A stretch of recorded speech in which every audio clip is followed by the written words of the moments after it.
ಎಲ್ಲ ಗೃಹಲಕ್ಷ್ಮಿಯರಿಗೆ 15ನೇ ಕಂತಿನ ಹಣದ ಹೊಸ ಅಪ್ಡೇಟ್ ಬಂದಿದೆ. ಇದ್ರ ಬಗ್ಗೆ ಮಾಹಿತಿಯನ್ನ ನೀವು ಕಂಪಲ್ಸರಿ ಎಲ್ಲರೂ ತಿಳ್ಕೊಳ್ಳೇಬೇಕು. ಇದೀಗ ಬಂದಿರುವಂತ ಹೊಸ ಅಪ್ಡೇಟ್. ಯಾಕಂದ್ರೆ ನಿಮಗೆ 15ನೇ ಕಂತಿನ ಹಣ ಬರಬೇಕಾದ್ರೆ ನೀವು ಪಡಿಬೇಕಾದ್ರೆ ಈ ಒಂದು ಮಾಹಿತಿಯನ್ನ ಕಂಪಲ್ಸರಿ ತಿಳ್ಕೊಳ್ಳೇಬೇಕು. ಯಾಕಂದ್ರೆ 15ನೇ ಕಂತಿನ ಹಣ ಬಿಡುಗಡೆಯಲ್ಲಿ ದೊಡ್ಡ ಬದಲಾವಣೆಯನ್ನ ರಾಜ್ಯ ಸರ್ಕಾರ ಮಾಡಿದೆ.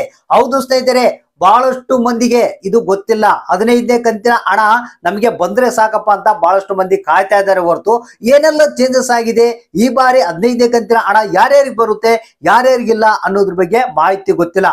ಅದಕ್ಕಾಗಿ ಇದು ಬಹಳ ಮುಖ್ಯವಾದಂತ ಅಪ್ಡೇಟ್, ಪ್ರತಿಯೊಬ್ರು ನೋಡ್ಲೇಬೇಕಾದಂತ ಮಾಹಿತಿ. ಕಡ್ಡಾಯವಾಗಿ ಎಲ್ಲರೂ ವಿಡಿಯೋನ ಸ್ಕಿಪ್ ಮಾಡದೆ ಪೂರ್ತಿಯಾಗಿ ನೋಡಿ.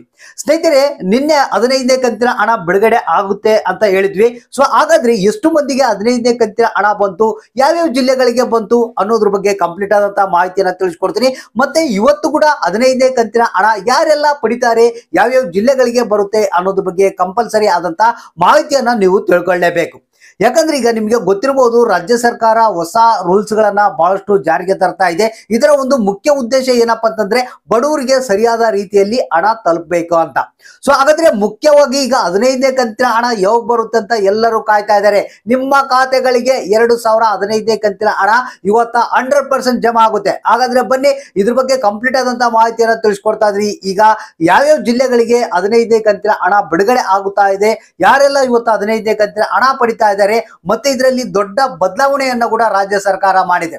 ಸೊ ಅದ್ರ ಬಗ್ಗೆ ನೀವು ಕಂಪಲ್ಸರಿ ತಿಳ್ಕೊಳ್ಳೇಬೇಕು. ಯಾಕಂದ್ರೆ ನಿಮಗೆ ಆಮೇಲೆ 15ನೇ ಕಂತಿನ ಹಣ ಬಂದಿಲ್ಲಪ್ಪ ಅಂತಂದ್ರೆ ಅದಕ್ಕೆ ನೀವೇ ಜವಾಬ್ದಾರಿ ಆಗ್ತೀರಾ. ಹಾಗಾದ್ರೆ ಬನ್ನಿ ಇದ್ರ ಬಗ್ಗೆ ಕಂಪ್ಲೀಟ್ ಆದಂತ ಮಾಹಿತಿಯನ್ನ ನಿಮಗೆ ತಿಳಿಸ್ಕೊಡ್ತಾ ಇದೀನಿ. ಹೌದು ಸ್ನೇಹಿತರೆ, ಗೃಹಲಕ್ಷ್ಮಿ ಯೋಜನೆಯ ಹೊಸ ಅಪ್ಡೇಟ್ ಇದೀಗ ಬಂದಿರುವಂತದ್ದು ಬಹಳ ಮುಖ್ಯವಾದಂತ ಒಂದು ಹೊಸ ಅಪ್ಡೇಟ್ ಅಂತ ಹೇಳ್ತಾ ಇದ್ದೀನಿ. ಪ್ರತಿಯೊಬ್ರು ತಿಳ್ಕೊಳ್ಳೇಬೇಕಾದಂತ ಮಾಹಿತಿ. ಸ್ನೇಹಿತರೆ, ಇಲ್ಲಿ ಮೊದಲಿಗೆ ನಿಮಗೆ ರಾಜ್ಯ ಸರ್ಕಾರ ಅಂದ್ರೆ ನಮ್ಮ ಮುಖ್ಯಮಂತ್ರಿಗಳಾದಂತಹ CM ಸಿದ್ದರಾಮಯ್ಯನವರು ಏನಿದ್ದಾರೆ, ಮೊನ್ನೆ ತಾನೇ ಒಂದು ರೇಷನ್ ಕಾರ್ಡ್ ಗಳ ಕ್ಯಾನ್ಸಲ್ ಬಗ್ಗೆ ಒಂದು ಮಾಹಿತಿ ಹೊಸ ಅಪ್ಡೇಟ್ ಬಂದಿತ್ತು. ನಿಮಗೆ ಗೊತ್ತಿರಬಹುದು, ಸುಮಾರು 11 ಲಕ್ಷ ರೇಷನ್ ಕಾರ್ಡ್ಗಳು ಕ್ಯಾನ್ಸಲ್ ಆಗಿದಾವೆ. ಹೌದು ಸ್ನೇಹಿತರೆ, BPL ರೇಷನ್ ಕಾರ್ಡ್ ಗಳನ್ನ ಕ್ಯಾನ್ಸಲ್ ಮಾಡಿದ್ದಾರೆ. ಕೆಲವೊಂದು ಕ್ಯಾನ್ಸಲ್ ಪರ್ಮನೆಂಟ್ಲಿ ಕ್ಯಾನ್ಸಲ್ ಮಾಡಿದ್ದಾರೆ, ಇನ್ನು ಕೆಲವೊಂದು ಏನ್ ಮಾಡಿದ್ದಾರೆ BPL ಇಂದ APL ಗೆ ಕನ್ವರ್ಟ್ ಮಾಡಿದ್ದಾರೆ. ಸೊ ಹಾಗಾದ್ರೆ ಇದ್ರ ಬಗ್ಗೆ ನೀವು ಫಸ್ಟ್ ಮಾಹಿತಿಯನ್ನು ತಿಳ್ಕೊಬೇಕು. ಯಾಕಂದ್ರೆ ಬಹಳಷ್ಟು ಮಂದಿಗೆ ಗೊತ್ತಿಲ್ಲ, ನಮ್ಮ ರೇಷನ್ ಕಾರ್ಡ್ ಕ್ಯಾನ್ಸಲ್ ಆಗಿದೆ ಮತ್ತೆ ನಮ್ಮ ರೇಷನ್ ಕಾರ್ಡ್ BPL ಇಂದ APL ಗೆ ಕನ್ವರ್ಟ್ ಆಗಿದೆ ಅಂತ ಗೊತ್ತಿಲ್ಲ. ಸೊ ಅದಕ್ಕಾಗಿ ನೀವು ಏನ್ ಮಾಡ್ಬೇಕಪ್ಪ ಅಂತಂದ್ರೆ ಈ ರೀತಿಯಾಗಿ ನೀವು ಮಾಡಿ. ಮೊದಲಿಗೆ ನಿಮ್ಮ ರೇಷನ್ ಕಾರ್ಡ್ ಕ್ಯಾನ್ಸಲ್ ಆಗಿದೆಯಾ ಅಥವಾ BPL ಇಂದ APL ಗೆ ಕನ್ವರ್ಟ್ ಆಗಿದೆ ಅಂತ ತಿಳ್ಕೊಬೇಕಾದ್ರೆ ಗೂಗಲ್ ನಲ್ಲಿ ನೀವೇನ್ ಮಾಡಬೇಕು, ಜಸ್ಟ್ ಆಹಾರ ಇಲಾಖೆಯ ಒಂದು ವೆಬ್ಸೈಟ್ ಅನ್ನ ಓಪನ್ ಮಾಡ್ಕೊಬೇಕು. ahara.kr.nic.in ಅಂತ ಈ ಒಂದು ವೆಬ್ಸೈಟ್ ಅನ್ನ ಓಪನ್ ಮಾಡಿದ್ಮೇಲೆ ಇಲ್ಲಿ ನೋಡ್ತಾ ಇರಬಹುದು, go to the new URL ಅಂತ ಬರುತ್ತೆ. ಜಸ್ಟ್ ಇದ್ರ ಮೇಲೆ ನೀವು ಕ್ಲಿಕ್ ಮಾಡಿ. ಇಲ್ಲಿ ಕ್ಲಿಕ್ ಮಾಡಿದ ನಂತರ ಇಲ್ಲಿ ನೋಡ್ತಾ ಇರಬಹುದು, ಮೇಲ್ಗಡೆ 3 ಲೈನ್ ಕಾಣುತ್ತೆ. ಈ ಒಂದು 3 ಲೈನ್ ಮೇಲೆ ನೀವು ಕ್ಲಿಕ್ ಮಾಡಬೇಕು. ಕ್ಲಿಕ್ ಮಾಡಿದಾಗ ಇಲ್ಲಿ ನಿಮ್ಗೆ ಕೆಳಗಡೆ ಬಂದ್ರೆ ಈ ಸೇವೆಗಳು ಅಂತ ಒಂದು ಆಪ್ಷನ್ ಕಾಣುತ್ತೆ. ಈ ಒಂದು ಈ ಸೇವೆಗಳ ಆಪ್ಷನ್ ಮೇಲೆ ಕ್ಲಿಕ್ ಮಾಡಬೇಕು. ನಂತರ ಇಲ್ಲಿ ಲೆಫ್ಟ್ ಗೆ ನೋಡ್ತಾ ಇರಬಹುದು 3 ಲೈನ್ ಕಾಣುತ್ತೆ. ನೀವೇನ್ ಮಾಡಬೇಕು, ಜಸ್ಟ್ ಇದ್ರ ಮೇಲೆ ಕ್ಲಿಕ್ ಮಾಡಿ. ನಂತರ ಇಲ್ಲಿ ನಿಮ್ಗೆ ಈ ಪಡಿತರ ಚೀಟಿ ಅಂತ ಒಂದು ಆಪ್ಷನ್ ಬರುತ್ತೆ. ಇದರಲ್ಲಿ ನೀವು ಕ್ಲಿಕ್ ಮಾಡಿದಂತಹ ಸಂದರ್ಭದಲ್ಲಿ ಇಲ್ಲಿ ಕೆಳಗಡೆ ನಿಮ್ಗೆ ರದ್ದುಗೊಳಿಸಲಾದ ಅಥವಾ ತಡೆ ಹಿಡಿಯಲಾದ ಪಟ್ಟಿ ಅಂತ ಬರುತ್ತೆ. ಜಸ್ಟ್ ಇದ್ರ ಮೇಲೆ ನೀವು ಕ್ಲಿಕ್ ಮಾಡಬೇಕು. ಇಲ್ಲಿ ಕ್ಲಿಕ್ ಮಾಡಿದಾಗ ಇಲ್ಲಿ ನಿಮಗೆ ನಿಮ್ಮ ಒಂದು ಡಿಸ್ಟಿಕ್, ತಾಲೂಕು ಇವುಗಳನ್ನ ಸೆಲೆಕ್ಟ್ ಮಾಡ್ಕೊಳ್ಳಿ ಅಂತ ತೋರಿಸುತ್ತೆ. ಇಲ್ಲಿ ಏನ್ ಮಾಡ್ಬೇಕು, ನೀವು ಡಿಸ್ಟಿಕ್ ಅನ್ನ ಮೊದಲು ಸೆಲೆಕ್ಟ್ ಮಾಡ್ಕೊಳ್ಬೇಕು.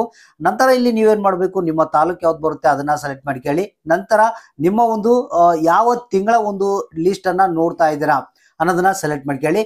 ನಂತರ ಇಲ್ಲಿ ಇಸ್ವಿ ಕಾಣುತ್ತೆ, ಇಸ್ವಿಯನ್ನ ನೀವು ಸೆಲೆಕ್ಟ್ ಮಾಡ್ಕೊಳ್ಬೇಕು. ಜಸ್ಟ್ ನೀವು ಇಲ್ಲಿ ಇದ್ರ ಮೇಲೆ ಕ್ಲಿಕ್ ಮಾಡಿದಾಗ ಇಲ್ಲಿ ನಿಮ್ಗೆ ಯಾರ್ಯಾರು ರೇಷನ್ ಕಾರ್ಡ್ಗಳು ಲಿಸ್ಟು ಕ್ಯಾನ್ಸಲ್ ಆಗಿವೆ ಮತ್ತೆ BPL ಇಂದ APL ಗೆ ಕನ್ವರ್ಟ್ ಆಗಿದೆ ಅನ್ನೋದ್ರ ಬಗ್ಗೆ ಕೂಡ ಮಾಹಿತಿ ಸಿಗುತ್ತೆ. ಈಗ ಸದ್ಯದಲ್ಲಿ ನೋ ರೆಕಾರ್ಡ್ ಫೌಂಡ್ ಅಂತ ಬರುತ್ತೆ. ನೀವು ಸ್ವಲ್ಪ ಒಂದಿನ 2 ದಿನ ಬಿಟ್ಟು ನೀವು ಚೆಕ್ ಮಾಡಿ, ಇದು ನಿಮ್ಗೆ ಗೊತ್ತಾಗುತ್ತೆ. ಈ ರೀತಿಯಾಗಿ ನಿಮ್ಮ ರೇಷನ್ ಕಾರ್ಡ್ಗಳು ಕ್ಯಾನ್ಸಲ್ ಆಗಿದಾವ ಅಥವಾ BPL ಇಂದ APL ಗೆ ಕನ್ವರ್ಟ್ ಆಗಿದೆ ಅಂತ ನೀವು ಚೆಕ್ ಮಾಡಿಕೊಳ್ಬಹುದು. ನೋಡಿದ್ರಲ್ಲ, ಕೂಡಲೇ ನಿಮ್ಮ ರೇಷನ್ ಕಾರ್ಡ್ ಕನ್ವರ್ಟ್ ಆಗಿದೆಯಾ ಕ್ಯಾನ್ಸಲ್ ಆಗಿದೆ ಅಂತ ಈ ರೀತಿಯಾಗಿ ತಿಳ್ಕೊಳ್ಳಿ. ಸ್ನೇಹಿತರೆ, ಈಗ ಮೇನು 15ನೇ ಕಂತಿನ ಹಣ ಬಿಡುಗಡೆ ಬಗ್ಗೆ ಮಾಹಿತಿಯನ್ನ ಕೊಟ್ಬಿಡ್ತೀನಿ. ನಿನ್ನೆ ತಾನೇ 15ನೇ ಕಂತಿನ ಹಣ ಬಿಡುಗಡೆ ಆಗ್ಬೇಕಾಗಿತ್ತು. ಯಾಕಂದ್ರೆ ಈಗ ಆಲ್ರೆಡಿ ರಾಜ್ಯ ಸರ್ಕಾರ ಏನಿದೆ 15ನೇ ಕಂತಿನ ಹಣವನ್ನ ಈ ಒಂದು ಆರ್ಥಿಕ ಇಲಾಖೆಗೆ ಆಲ್ರೆಡಿ ಟ್ರಾನ್ಸ್ಫರ್ ಮಾಡಿದೆ. ಇನ್ನೇನು ಆರ್ಥಿಕ ಇಲಾಖೆಯಿಂದ ಬ್ಯಾಂಕ್ ಕಡೆಗೆ ನಿಮ್ಮ ಹಣ ಒಂದು ಟ್ರಾನ್ಸ್ಫರ್ ಆಗಬೇಕಾಗಿತ್ತು, ಅಲ್ಲಿಂದ ನಿಮ್ಮ ಖಾತೆಗಳಿಗೆ ಹಣ ಬರಬೇಕಾಗಿತ್ತು. ಸೊ ಇಲ್ಲಿ ಏನಪ್ಪಾ ಅಂತಂದ್ರೆ ಆರ್ಥಿಕ ಇಲಾಖೆಯಲ್ಲಿ ಒಂದು 12 ಜಿಲ್ಲೆಗಳ ಒಂದು ಹೆಸರು ಶೋ ಆಗ್ತಾ ಇಲ್ಲ ಅಂತೆ. ಕಳೆದ ಒಂದು 14ನೇ ಕಂತಿನ ಹಣ ಬಿಡುಗಡೆ ಅಂದ್ರೆ 13ನೇ ಕಂತಿನ ಹಣದಲ್ಲಿ ಈ ರೀತಿಯಾಗಿತ್ತು. 13ನೇ ಕಂತಿನ ಹಣ ಬಿಡುಗಡೆ ಆಗುವಂತ ಸಂದರ್ಭದಲ್ಲಿ 14 ಜಿಲ್ಲೆಗಳ ಹೆಸರು ಶೋ ಆಗಿದ್ದಿಲ್ಲ. ಸೊ ಅದೇ ರೀತಿಯಾಗಿ ಈಗ ಒಂದು 12 ಜಿಲ್ಲೆಗಳ ಹೆಸರು ಶೋ ಆಗ್ತಾ ಇಲ್ಲಂತೆ. ಸೊ ಆ ಒಂದು ಕಾರಣದಿಂದಾಗಿ ಈ ಒಂದು ಆರ್ಥಿಕ ಇಲಾಖೆ ನಿನ್ನೆ ಒಂದು ಟೆಕ್ನಿಕಲ್ ಎರರ್ಸ್ ಅನ್ನ ಪ್ರಾಬ್ಲಮ್ ನ ಒಂದು ಆಗ್ತಾ ಇದೆ ಅಂತಾನೆ ಹೇಳಿದೆ. ಸೊ ಇವತ್ತ ಏನಿದೆ ಆರ್ಥಿಕ ಇಲಾಖೆ ಬ್ಯಾಂಕ್ ಗಳಿಗೆ ಈ ಒಂದು ಹಣವನ್ನ ಟ್ರಾನ್ಸ್ಫರ್ ಮಾಡುತ್ತೆ. ನೆಕ್ಸ್ಟ್ ಬ್ಯಾಂಕ್ ಗಳ ಕಡೆಯಿಂದ ನಿಮ್ಮ ಖಾತೆಗಳಿಗೆ ಈ ಒಂದು ಹಣ ಟ್ರಾನ್ಸ್ಫರ್ ಆಗುತ್ತೆ. ಸೊ ಇಷ್ಟು ಮಾಹಿತಿ ಇದು ಈ ಒಂದು ಕಾರಣದಿಂದಾಗಿ ಇನ್ನು 15ನೇ ಕಂತಿನ ಹಣ ನಿಮ್ಮ ಖಾತೆಗಳಿಗೆ ಜಮಾ ಆಗಿಲ್ಲ. ಸೊ ಹಾಗಾದ್ರೆ ಈ ಒಂದು 12 ಜಿಲ್ಲೆಗಳು ಏನು ಹೆಸರು ಶೋ ಆಗ್ತಾ ಇಲ್ಲ ಅಂತ ಹೇಳ್ತಾ ಇದ್ದಾರೆ, ಅದ್ರ ಬಗ್ಗೆ ಯಾವ ಜಿಲ್ಲೆಗಳಂತೂ ಮಾಹಿತಿ ಕೊಟ್ಟಿಲ್ಲ.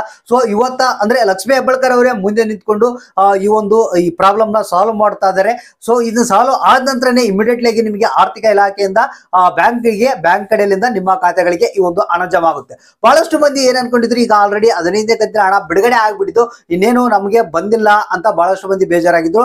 ಇಲ್ಲ, ಈ ರೀತಿಯಾದಂತಹ ಒಂದು ಪ್ರಾಬ್ಲಮ್ ಆಗಿರೋದ್ರಿಂದ ಇವತ್ತ ನಿಮಗೆ ಈ ಒಂದು ಪ್ರಾಬ್ಲಮ್ ಸಾಲ್ವ್ ಮಾಡಿ ಆರ್ಥಿಕ ಇಲಾಖೆ ಒಂದು ಹಣವನ್ನ ಟ್ರಾನ್ಸ್ಫರ್ ಮಾಡುತ್ತೆ, ನಂತರ ನಿಮ್ಮ ಖಾತೆಗಳಿಗೆ ಬರುತ್ತೆ. ನೀವು ಮಾಡ್ಬೇಕಾಗಿರುವಂತಹ ಒಂದೇ ಒಂದು ಕೆಲಸ ಏನಪ್ಪಾ ಅಂತಂದ್ರೆ ನಿಮ್ಮ ಅಕೌಂಟ್ ಗಳನ್ನ ಕಂಟಿನ್ಯೂಸ್ ಆಗಿ ಚೆಕ್ ಮಾಡ್ತಾ ಇರಿ. ಯಾವ ಸಂದರ್ಭದಲ್ಲಿ ಬೇಕಾದ್ರೂ ನಿಮ್ಮ ಖಾತೆಗಳಿಗೆ ಹಣ ಜಮಾ ಆಗಬಹುದು.